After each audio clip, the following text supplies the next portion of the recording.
نحمده ونستعينه ونستغفره ونعوذ بالله من شرور أنفسنا ومن سيئات أعمالنا من يهده الله فلا مضل له ومن يضلله فلا هادي له وأشهد أن لا إله إلا الله وحده لا شريك له وأشهد أن محمدا عبده ورسوله أما بعد فإن خير الحديث كتاب الله وخير الهدي هدي محمد صلى الله عليه وسلم وشر الأمور محدثاتها وكل محدثة بدعة وكل بدعة ضلالة وكل ضلالة في النار فأعوذ بالله من الشيطان الرجيم بسم الله الرحمن الرحيم يا أيها الذين آمنوا اتقوا الله حق تقاته ولا تموتن إلا وأنتم مسلمون يا أيها الناس اتقوا ربكم الذي خلقكم من نفس واحدة وخلق منها زوجها وبث منهما رجالا كثيرا ونساء واتقوا الله الذي تساءلون به والأرحام إن الله كان عليكم رقيبا۔ تمام قسم کی تعریف، توصیف، حمد و ثنا، عظمت و کبریائی و بزرگی اس اللہ وحدہ لا شریک خالق کائنات مالک ارض و سما کی لائق و زیبا ہیں، جس اللہ تبارک و تعالیٰ نے ہمیں بے شمار نعمتوں سے نوازا، اور سب سے بڑی نعمت جو اللہ تبارک و تعالیٰ نے ہمیں دی ہے وہ ایمان کی نعمت ہے۔ آئیے اس اللہ کی تعریف میں ہم وہ دو کلمات کہتے ہیں جو اللہ تبارک و تعالیٰ کو بہت ہی زیادہ پسندیدہ ہے اور ہمارے لیے بہت ہی مفید ہے۔ سبحان اللہ و بحمدہ سبحان اللہ العظیم۔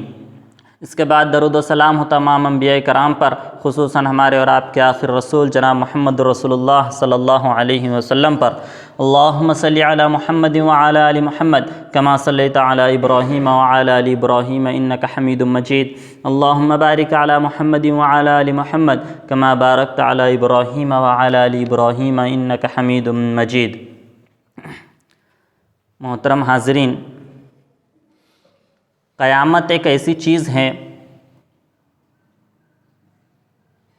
جس پر مسلمانوں کا تو ایمان ہے ہی، مسلمان مانتے ہیں کہ دنیا ختم ہونے والی ہے۔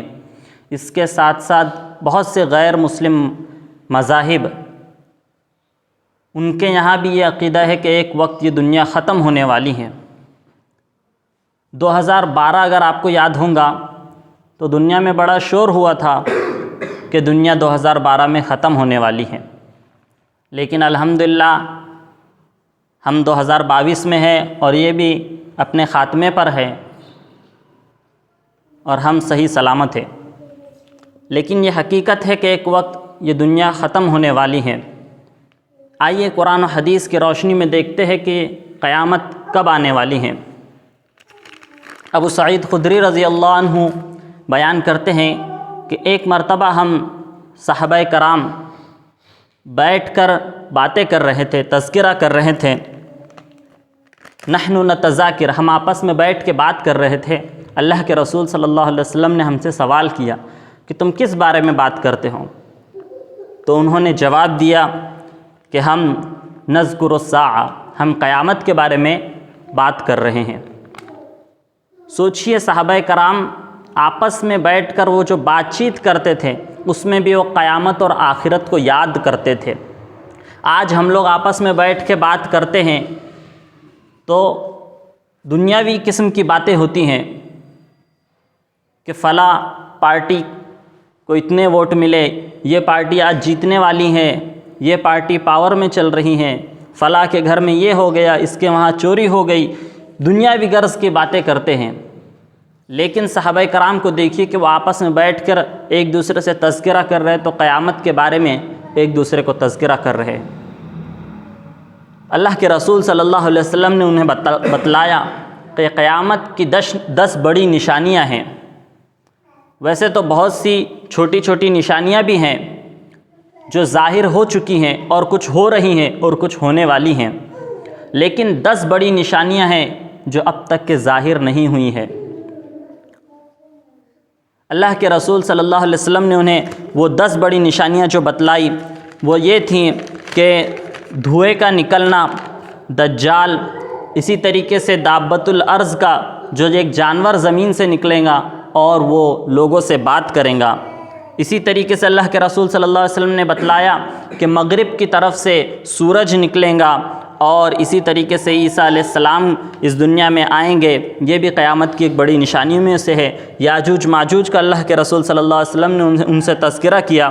اسی طریقے سے 3 مقامات کے بارے میں اللہ کے رسول صلی اللہ علیہ وسلم نے فرمایا کہ مشرق، مغرب اور جزیرہ عرب میں 3 بڑی جگہیں زمین میں دھس جائیں گی، زمین کا وہ بڑا حصہ زمین میں دھسا دیا جائے گا۔ اسی طریقے سے اللہ کے رسول صلی اللہ علیہ وسلم نے فرمایا کہ یمن سے ایک آگ نکلیں گی جو لوگوں کو ہانکتے ہوئے میدان محشر کی طرف لے جائیں گی۔ یہ مختصر سے میں نے آپ کے سامنے رکھنے کی کوشش کی، اس کی تفصیل تو بہت ساری ہیں لیکن ہمارے پاس وقت بہت مختصر ہے۔ ان 10 بڑی نشانیوں میں سے سب سے بڑی نشانی جو ہے وہ دجال کا فتنہ ہے۔ اللہ کے رسول صلی اللہ علیہ وسلم نے فرمایا جب سے دنیا بنی ہے اور رہتی قیامت تک کے سب سے بڑا فتنہ جو ہے وہ دجال کا فتنہ ہے۔ تو آئیے مختصر میں آج کے جمعہ میں ہم دجال کے بارے میں کچھ باتیں آپ کے سامنے رکھنے کی کوشش کریں گے انشاءاللہ۔ اس لیے کہ اللہ کے رسول صلی اللہ علیہ وسلم نے فرمایا کہ ایک وقت ایسا آنے والا ہے کہ لوگ دجال کے بارے میں بھول جائیں گے، اس کے بارے میں تذکرہ کرنا چھوڑ دیں گے۔ آج حالات وہی کچھ نظر آتی ہیں، لوگوں کو اکثر دجال کے بارے میں کچھ معلوم نہیں ہے، ممبر و محراب سے دجال کے تذکرے لوگوں کے سامنے نہیں کیے جاتے، اس کی یاد دہانی نہیں کرائی جاتی ہے۔ آج اگر ممبر و محراب سے باتیں ہوتی تو صرف اختلافی مسئلوں پر اور اختلافی مسائلوں پر لوگوں کو تذکرہ اور تقریر کی جاتی ہے۔ ہمیں ضرورت ہے کہ ایسے مدعوں پر اللہ کے رسول صلی اللہ علیہ وسلم نے جنہیں ہم پہ آگاہ کیا ہے کہ لوگوں کو اس کے طور پہ خاص بتائیں، اور اللہ کے رسول صلی اللہ علیہ وسلم نے دجال کے بارے میں یہاں تک کہ فرمایا، صحیح مسلم کی حدیث ہے کہ جتنے بھی نبی اس دنیا میں آئے ہر نبی نے اپنی امت کو دجال کے فتنے سے ڈرایا ہے۔ تو ہمیں بھی چاہیے کہ ہم دجال کے بارے میں زیادہ سے زیادہ علم حاصل کرنے کی کوشش کریں اور اپنے تعلق سے اس کے بارے میں علم رکھیں کہ دجال حقیقت میں ہے کیا، کیونکہ آج بہت سی غلط افواہیں بھی دجال کے بارے میں پھیلی ہوئی ہیں۔ کوئی لوگ کہتے ہیں کہ یہ دجال ہے، وہ دجال ہے، جیسے مثال کے طور پہ دجال کی ایک نشانی ہے کہ اس کے بال گھنگرالو ہوں گے۔ تو ایک بڑی ہی افواہ چل گئی تھی کچھ سال پہلے کہ براک اوباما جن کے بال گھنگرالو تھے تو لوگ کہنے لگے کہ وہ دجال ہے۔ ایسی بہت سی آپ کو افواہیں سننے ملیں گی۔ میرے ساتھ بھی ایک ایسا ہی معاملہ ہوا، ایک شخص سے میری ملاقات ہوئی، وہ کہنے لگے کہ عیسیٰ علیہ السلام بولے دنیا میں آ گئے۔ عیسیٰ علیہ السلام سے میری ملاقات ہوئی، میں نے پوچھا پھر عیسیٰ علیہ السلام آ گئے تو دجال بھی آ چکا ہوں گا؟ تو وہ کہنے لگے کہ ہاں یہ سیٹلائٹ جو ہے بولے وہ دجال ہے۔ لوگوں کے اندر اس قدر غلط فہمیاں جو ہیں وہ دجال کے اور قیامت کی دوسری نشانیوں کے بارے میں آپ کو ملیں گی، اور بہت سے ایسے لوگ بھی آپ کو ملیں گے جو یہ امام مہدی ہونے کا بھی ان لوگوں نے دعویٰ کر چکے ہیں۔ تو آئیے دجال کے بارے میں ہم کچھ مختصر سے جاننے کی کوشش کرتے ہیں۔ اللہ کے رسول صلی اللہ علیہ وسلم نے دجال کے بارے میں فرمایا کہ وہ کانا ہوں گا۔ اس کی سب سے بڑی نشانی ہے کہ اس کی ایک آنکھ جو ہوں گی وہ ایک آنکھ سے ہی دیکھ سکیں گا اور دوسری اس کی آنکھ خراب ہوں گی۔ اس کی پیشانی پر کافارہ کافر لکھا ہوا ہوگا اور ہر شخص اس کو آسانی سے پڑھ لے گا، چاہے وہ پڑھنا جانتا ہو یا نہ جانتا ہو، وہ اسے دیکھ کر پہچان لے گا کہ یہ کافارہ لکھا ہوا ہے۔ دجال جو ہے جب وہ ظاہر ہوں گا تو سب سے پہلے وہ نبی ہونے کا دعویٰ کریں گا اور اس کے بعد وہ پھر خدا کا دعویٰ کریں گا اور لوگوں سے کہیں گا کہ میں ہی تمہارا رب ہوں۔ اسی طریقے سے دجال جب آئیں گا دنیا میں تو ٹوٹل 40 دن اس دنیا میں رہیں گا، اور اس کا پہلا دن جو ہوگا وہ 1 سال کے برابر ہوگا، اور دوسرا دن 1 مہینے کے برابر ہوگا، اور تیسرا دن 1 ہفتے کے برابر ہوگا، اور باقی کے 37 ڈیز عام دن جیسے گزرتے ہیں ویسے ہوں گے۔ جب اللہ کے رسول صلی اللہ علیہ وسلم نے یہ صحابہ کرام کو بتلایا تو صحابہ کرام فوراً سوال کرنے لگے کہ اللہ کے رسول صلی اللہ علیہ وسلم ہم اس میں نماز کیسے، ایک دن جب 1 سال کے برابر ہوں گا تو ہم نماز کی کیسے ادائیگی کریں گے؟ کیا ہم 5 وقت ہی نماز پڑھیں گے؟ اللہ کے رسول صلی اللہ علیہ وسلم نے فرمایا کہ تم جس طریقے سے عام دنوں میں نماز پڑھتے ہو، ایک نماز اور دوسرے نماز کے درمیان جتنا فاصلہ ہوتا ہے اتنا اندازہ لگا کر تم ہر 5 وقت کی نماز ادا کرتے رہنا، اور تقریباً پورے 1 سال کی تم ویسے ہی نماز ادا کرنا۔ سوچئے ذرا 1 سال میں کتنے 365 دن ہوتے ہیں، ایک سال میں آج ہمارے 365 دن ہوتے، ایک سال کو گزرنے کے لیے اتنا لمبا وقت لگتا ہے، لیکن وہ اس کا پہلا دن ہی اتنا خطرناک ہوگا کہ وہ ایک سال کے برابر ہوگا۔ دجال بہت بڑا خطرناک فتنہ ہے، اس کا پہلا دن اتنا، اور وہ کتنی تیزی سے، اللہ کے رسول صلی اللہ علیہ وسلم نے فرمایا کہ وہ ہوا کی تیزی کے ساتھ پوری دنیا میں گھومیں گا، پوری دنیا میں وہ لوگوں کو بہکاتے ہوئے پھریں گا اور لوگوں کو گمراہ کریں گا اور لوگوں کو کہیں گا کہ میں ہی تمہارا رب ہوں۔ ایک دن اس کا ایک مہینے، ایک دن، پہلا دن اس کا ایک سال کے برابر، دوسرا دن ایک مہینے، اور تیسرا دن ایک ہفتے کے برابر ہوگا۔ اسی طریقے سے دجال کے بارے میں ایک اور حدیث جس میں ہمیں صحیح مسلم کی حدیث ملتی ہے، حدیث نمبر 2942، جس میں فاطمہ بن قیس رضی اللہ عنہ جو حدیث کے راوی ہیں، وہ راویہ ہے، وہ بیان کرتے ہیں کہ ایک مرتبہ اللہ کے رسول صلی اللہ علیہ وسلم نے ہمیں آواز لگائی اور ہم سب کو جمع کرایا، اور اللہ کے رسول صلی اللہ علیہ وسلم نے ہم سے کہا کہ میں تمہارے سامنے کوئی واعظ و نصیحت کرنے کے لیے نہیں آیا ہوں، بلکہ یہ میرے ساتھ تمیم داری ہے جو کہ عیسائی تھے، اب یہ مسلمان ہو گئے، یہ اپنا ایک قصہ بیان کرنے کے لیے آئے ہیں۔ اور تمیم دارمی رضی اللہ عنہ کہتے ہیں کہ میں کچھ ساتھیوں کے ساتھ، تقریباً 30 ساتھیوں کے ساتھ ایک سمندری سفر پر جب ہم نکلے تو ہماری کشتی ایک سمندری موج میں، اور سمندر میں ایک لہر آئی، اس میں ہماری کشتی راستہ ہم بھٹک گئے، اور ایک مہینے تک تقریباً ہماری کشتی سمندر میں گھومتے رہی۔ اس کے بعد ہم ایک مقام پر پہنچے، ایک جزیرے پہ پہنچے، وہاں اتر کر جب ہم دیکھتے ہیں تو وہاں پر ہمیں ایک جانور دکھتا ہے جو کہ بات کر رہا تھا، اور اس کے آگے کا حصہ اور پیچھے کا حصہ کون سا ہے سمجھ میں نہیں آتا تھا، وہ اتنا بالوں سے گھرا ہوا تھا۔ ہم نے اس سے پوچھا کہ تو کون ہے؟ تو اس نے کہا کہ میں جساسہ ہوں، میں جاسوس ہوں، اور تمہارا کوئی انتظار کر رہا ہے، تمہیں اس کے پاس میں لے کر چلتا ہوں۔ جب ہم اس کے ساتھ جانے لگے تو ہم نے جا کر دیکھا کہ ایک شخص جو بڑا ہی لمبا چوڑا ہٹا کٹا ہے، اس کے ہاتھ اس کے گردن کے پیچھے بندھے ہوئے ہیں، اور دونوں پیر بھی اس کے بندھے ہوئے ہیں۔ وہ ہم سے سوال کرتا ہے کہ تم کہاں سے آئے ہو؟ ہم نے کہا کہ ہم عرب سے آئے ہیں۔ تب اس نے ہم سے کچھ سوالات کرے، اور اس نے پوچھا کہ کیا ملک شام میں کھجور کی کھیتی ابھی بھی ہوتی ہے؟ کیا وہاں کھجور کے باغات ابھی بھی ہیں؟ ہم نے کہا کہ ہاں، وہاں پر کھجور کے باغات تو ہیں۔ اس نے کہا کہ بہت جلد یہ باغات ختم ہو جائیں گے۔ اسی طریقے سے تبریہ جھیل کے بارے میں بھی اس نے ہم سے پوچھا، کیا تبریہ جھیل میں بھی پانی ہے؟ ہم نے کہا کہ ہاں، اس میں پانی ہے۔ اس نے کہا کہ بہت جلد وہ پانی ختم ہو جائے گا۔ اسی طریقے سے شام میں ایک اور چشمہ ہے، زغر نامی چشمہ ہے، اس کے بارے میں اس نے پوچھا، کیا اس سے لوگ فائدہ اٹھاتے ہیں؟ کیا اس سے لوگ کھیتی باڑی کرتے ہیں؟ لیکن اس چشمے کے بارے میں اس نے یہ نہیں کہا کہ اس کا پانی ختم ہو جائے گا اور وہاں پہ لوگ فائدہ اٹھانا بند کر دیں گے۔ اسی طریقے سے اس نے ہم سے پوچھا کہ کیا وہ نبی امی آ چکے ہیں؟ ہم نے کہا کہ ہاں، نبی امی آ چکے ہیں۔ اس نے پوچھا کہ مکہ والوں نے ان کے ساتھ کیا سلوک کیا؟ تو ہم نے بتلایا کہ ان کو بہت ستایا، انہیں تکلیف دی، اور انہیں اب ہجرت کر کے مدینہ وہ پہنچ چکے ہیں۔ تب اس نے ان سے کہا تھا کہ مکہ والوں کا فائدہ اس میں ہوتا، انہیں تو یہ چاہیے تھا کہ وہ ان کے ہاتھ پر ایمان لا لیتے۔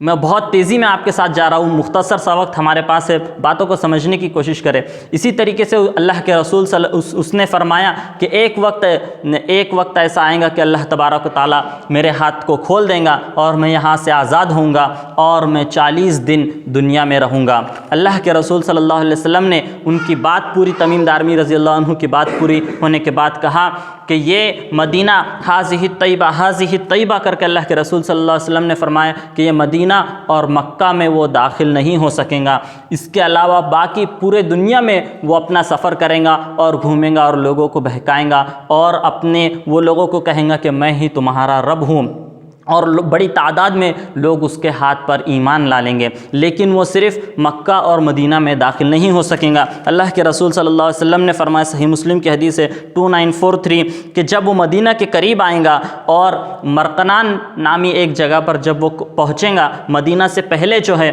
وہاں پر جب وہ پہنچیں گا تو بہت سے ایسے لوگ جو مدینہ میں ہوں گے لیکن وہ منافق ہوں گے، ان کا ایمان کمزور ہوگا، ان کا ایمان مکمل نہیں ہوگا۔ جو منافق لوگ ہوں گے وہ بہت سارے مدینہ سے نکل کر اس کے پاس چلے جائیں گے، اور ان میں بہت ساری عورتیں بھی ہوں گی۔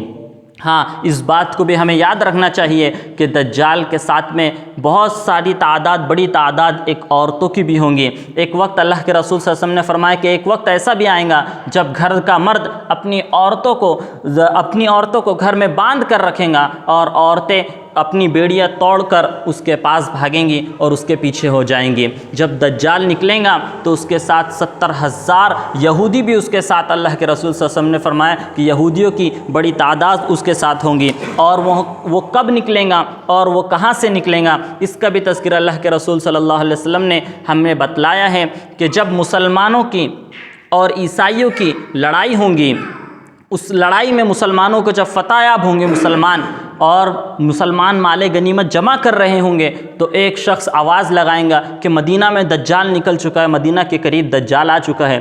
وہاں سے مسلمان بڑی تیزی سے بھاگتے ہوئے مدینہ پہنچیں گے۔ جب مدینہ پہنچیں گے تو پتہ چلے گا کہ دجال تو آیا نہیں ہے، یہ کوئی غلط افواہ ہے۔ پھر سے وہ واپس اسی مقام پر جائیں گے جہاں پر لڑائی ہوئی تھی۔ وہاں پر جب وہ پہنچنے میں آدھے راستے میں ہوں گے، اللہ کے رسول صلی اللہ علیہ وسلم نے فرمایا وہی وقت ہوگا جب دجال اس دنیا میں آ چکا ہوگا اور دجال ظاہر ہو چکا ہوگا۔ اور اس کے مقام کے بارے میں بھی اللہ کے رسول صلی اللہ علیہ وسلم نے فرمایا، حدیث سنن ترمذی کی حدیث ہے، حدیث نمبر 2237، الدجال یخرج فی الارض المشرقی قال له خراسان۔ اللہ کے رسول صلی اللہ علیہ وسلم نے فرمایا کہ وہ مشرق میں سے نکلیں گا اور مشرق میں وہ جگہ کا نام خراسان ہوگا۔ آج اگر ہم دیکھیں کہ یہ خراسانی مقام کہاں پر موجود ہے تو ہمیں پتہ چلتا ہے کہ یہ خراسان افغانستان اور ایران کے درمیان کا جو حصہ ہے، وہاں پر یہ خراسان نامی مقام ہے جہاں سے وہ دجال ظاہر ہوگا۔ اسی طریقے سے اللہ کے رسول صلی اللہ علیہ وسلم نے فرمایا کہ دجال اللہ کے رسول صلی اللہ علیہ وسلم کے زمانے میں اس وقت بھی موجود تھا جنہیں تمیم دارمی رضی اللہ عنہ دیکھ کر آئے تھے، اور دجال آج بھی موجود ہے میرے بھائیوں۔ دجال آج بھی دنیا میں موجود ہے، ایسا نہ سمجھے کہ دجال کا خاتمہ ہو گیا، اب دجال تو ہمیں نظر نہیں آتا۔ بہت سارے لوگ اس کے جھٹلاتے صرف اس لیے ہیں دجال کے بارے میں احادیث سننے کے باوجود کہ دجال دنیا میں ہے تو ہمیں نظر کیوں نہیں آتا۔ آج دنیا میں سیٹلائٹ سے اور دنیا بھر کے کیمروں سے پوری دنیا میں نظر رکھی جاتی ہے، دنیا میں کیا کیا ہو رہا ہے پوری اس کی کیمرے سے ریکارڈنگ بھی کی جاتی ہے۔ سیٹلائٹ میں اتنے سارے بڑے بڑے کیمرے ہوتے ہیں، ہر جگہ کا ہم دیکھ سکتے ہیں، تو لیکن دجال ہے تو ہمیں دکھتا کیوں نہیں؟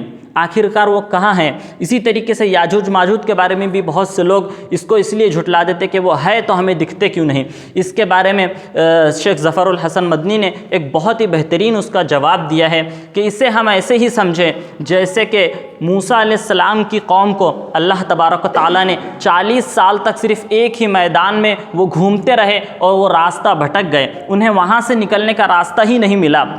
اسی طریقے سے اللہ تبارک و تعالیٰ نے ہمیں یہ جو قیامت کی نشانیاں ہیں، ان نشانیوں کو ہم سے اوجھل کر دیا ہے۔ وہ دنیا میں ہے، ہمارا یہ ایمان ہونا چاہیے، کیونکہ اللہ اور اللہ کے رسول صلی اللہ علیہ وسلم نے ہمیں بتلایا ہے۔ صرف اتنی سی چھوٹی سی بات کی کہ ہمیں دکھتے نہیں، اس پر ہمیں جھٹلانا نہیں چاہیے، یہ حقیقت چیز ہے۔ اللہ تبارک و تعالیٰ نے آج ان چیزوں کو ہم سے چھپا کر رکھا ہے، لیکن ہمارا ایمان ہونا چاہیے کہ یہ دنیا میں ہی موجود ہے، یاجوج ماجوج بھی موجود ہے، اسی طریقے سے دجال بھی اس دنیا میں موجود ہے۔ اسی طریقے سے دجال کے بارے میں اللہ کے رسول صلی اللہ علیہ وسلم نے فرمایا کہ جب وہ چلیں گا تو ہوا کی تیزی کے ساتھ چلیں گا، اگر وہ آسمان کو کہیں گا کہ تو بارش برسا تو آسمان بارش برسانے لگیں گی، زمین سے کہیں گا کہ تو غلہ اور اناج اگا تو زمین غلہ اناج اگانے لگیں گی، زمین سے کہیں گا تو اپنے خزانے نکال، زمین خزانے نکالنے لگیں گی۔ یہ سب مناظر کو ذرا سوچئے، امیجن کیجئے کہ اگر کوئی شخص کہہ رہا ہے کہ زمین کو خزانے نکال اور وہ خزانے نکال رہی ہیں، آسمان کو کہہ رہا ہے کہ بارش ہو جائے تو بارش، یہ سب مناظر دیکھ کے کمزور ایمان والے بہت جلد اس کے ہاتھ پر ایمان لا لیں گے، اس کو اپنا رب کہنے لگیں گے۔ یہ کوئی معمولی مناظر نہیں ہے۔ اللہ کے رسول صلی اللہ علیہ وسلم نے فرمایا کہ اگر تمہارے سامنے دجال آ جائے تو تم اس کے سامنے نہ جائے۔ اللہ کے رسول صلی اللہ علیہ وسلم نے فرمایا کہ تم اس کے سامنے ہرگز نہ جائے، بلکہ اپنے ایمان کو بچا کے رکھے اور جتنا ہو سکے اس سے دور رہیں۔ کیونکہ وہ ایسے ایسے کرامات لوگوں کو بتلائیں گا، کسی شخص کو مار کر زندہ کر دیں گا، اور اسی طریقے سے عجیب عجیب کرامات وہ لوگوں کو بتائیں گا۔ بہت سے لوگ جو کمزور ایمان والے ہوں گے وہ اس کے ہاتھ پر ایمان لا لیں گے۔ اس کے ساتھ اللہ کے رسول صلی اللہ علیہ وسلم نے فرمایا کہ جنت بھی ہوں گی، جہنم بھی ہوں گی، اور اس کو وہ جو شخص اس کی بات مانے گا وہ اس کو اپنے ساتھ جنت میں کر لیں گا، اور جو اس کی بات نہیں مانے گا وہ اسے اپنے جہنم میں ڈال دیں گا۔ لیکن اللہ کے رسول صلی اللہ علیہ وسلم نے فرمایا کہ حقیقت میں اس کی جنت جہنم ہوں گی، اور اس کی جہنم ہی جو اس کے جہنم میں جو لوگ جائیں گے وہ حقیقت میں اللہ تبارک و تعالیٰ کے وہاں جنت میں جانے والے لوگ ہوں گے۔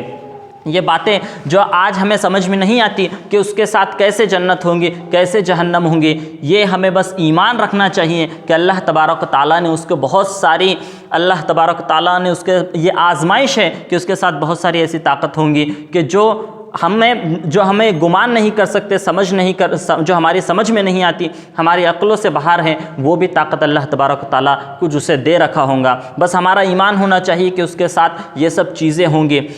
مختصر سے آپ کے سامنے وہ چیزیں رکھ دیتا ہوں کہ اس سے اگر ہمیں بچنا ہے تو اللہ کے رسول صلی اللہ علیہ وسلم نے کیا فرمایا۔ اس کے بچنے کے 3 ذرائع اللہ کے رسول صلی اللہ علیہ وسلم نے جو ہمیں بتلائے ہیں۔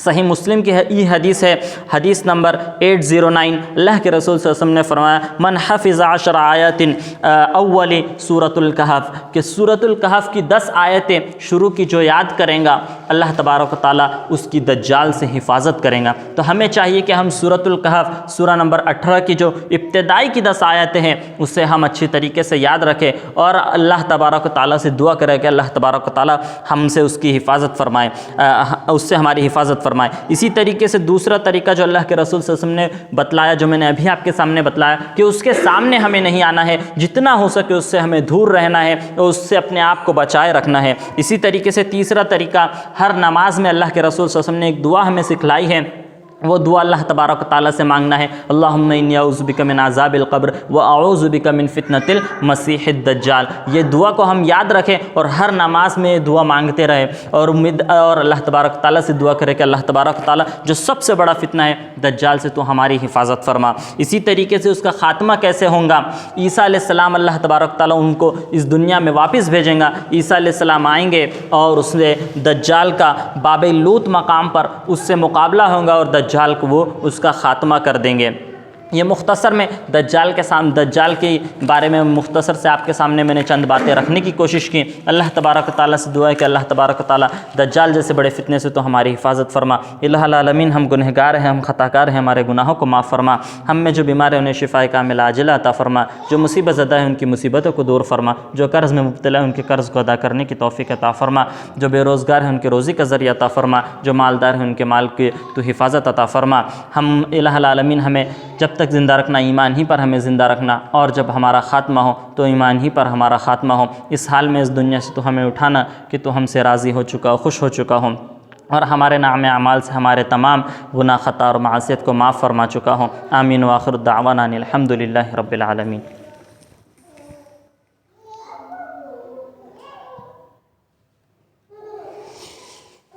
إن الحمد لله نحمده ونستعينه ونستغفره ونعوذ بالله من شرور أنفسنا ومن سيئات أعمالنا، من يهده الله فلا مضل له ومن يضلله فلا هادي له، وأشهد أن لا إله إلا الله وحده لا شريك له، وأشهد أن محمدا عبده ورسوله، أما بعد، إن الله يأمر بالعدل والإحسان وإيتاء ذي القربى وينهى عن الفحشاء والمنكر والبغي يعظكم لعلكم تذكرون، اذكروا الله يذكركم وادعوه يستجب لكم، ولذكر الله تعالى أعلى وأولى وأتم وأهم وأكبر۔